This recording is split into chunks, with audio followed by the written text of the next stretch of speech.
Josh LeBlanc. I'm from Lafayette, Louisiana. I'm from Abbeville, Louisiana. Sorry. Taylor Garisco from Lafayette, Louisiana. Tiff Lamson from Lafayette, Louisiana. Kirby Campbell from Lafayette, Louisiana. Give her.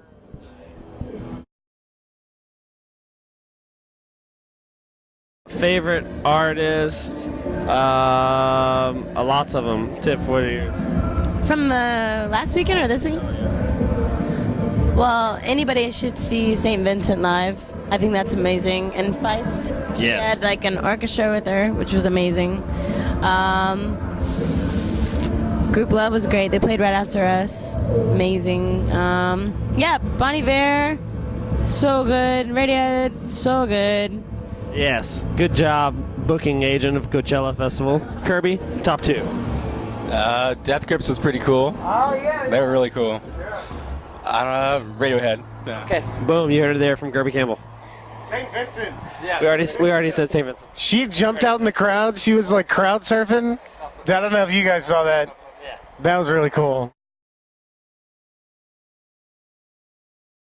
Yeah, right now. I mean, there's so many bands that we look up to that we get to see at this festival, you know? And I think most shows we go to, we kind of get something from, whether we realize it in the moment right there or it comes to us later on down the road. I think if you just kind of get out of your everyday kind of email, text world for 45 minutes, you can have some kind of experience with the band, whether it's something that they do that resonates with you or something they do that you totally hate and you're like, oh god, I do that too. You could have whatever, you could be moved by music in so many different ways. We got to go to Australia, play a festival there, Laneway, which was an amazing festival. We did a bunch of shows there, and yeah, the fact that we were able to go that far from our hometown, just on the journey of playing music, is pretty incredible. Yeah, and being able to watch a band is the first time a lot of us got to see Feist and her band and the way they perform and execute this music that we were familiar with from listening to the album, and the way they do it live and the intensity they had. It was that was one of the more memorable moments I think we've had on the road recently, you know, for sure.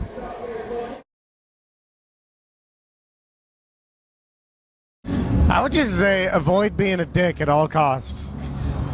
Because really, like, I don't know.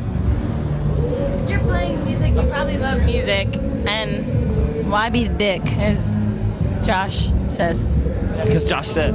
It's a hard balance because people can see you be a dick once in this industry, and it's like for the rest of your career you're like the dick. But just try to be as genuine as you can all the time. Yeah, sometimes There's not a lot of that in this industry. It's all people just kissing ass. So be as genuine as you possibly can be. and you know, I could agree with Josh more. Yeah, Scotty Walker. He was a band director for 3 out of the 5 Givers, and we all did like all this wind ensemble stuff with him, and total like band geek, full on. I marched in the marching band. I did tuba and baritone, and then in wind ensemble I played upright bass. But yeah, he helped us kind of understand a certain aspect of discipline in music, and just like the that part of your brain that just rehearses and rehearses until it's right, you know. So we do owe him a lot. You're talking to some people that have been directly influenced by like music programs and like high school and middle school music programs. Like that's where we learn to do what we do.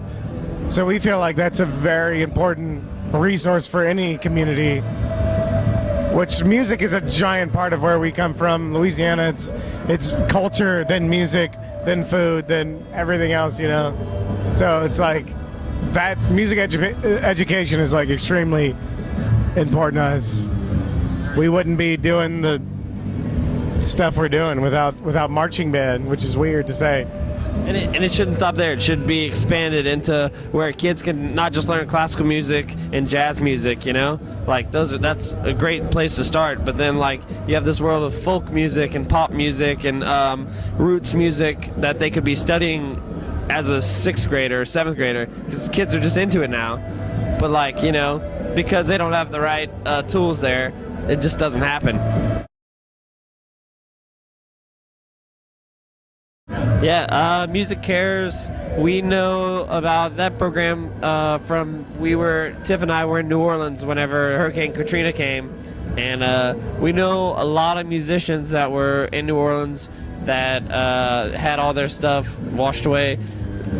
We had our stuff washed away. There was like 12 feet of water in our apartment that we were in, and so her drum set was like totally soaked in water for like 2.5, 3 weeks. It floated the drum set up from the kitchen where it was, and it put certain pieces elsewhere in the house, like in the sink and in the living room, in the wall. Yeah, it was bizarre. And so we knew of a lot of people that lost a lot of things, and they were applying to Music Cares, and like Music Cares was coming in and helping put guitars in people's hands that were like having to move to Houston and play gigs to keep it going, you know. I personally felt like I was like a young college punk, and I lost a bass amp.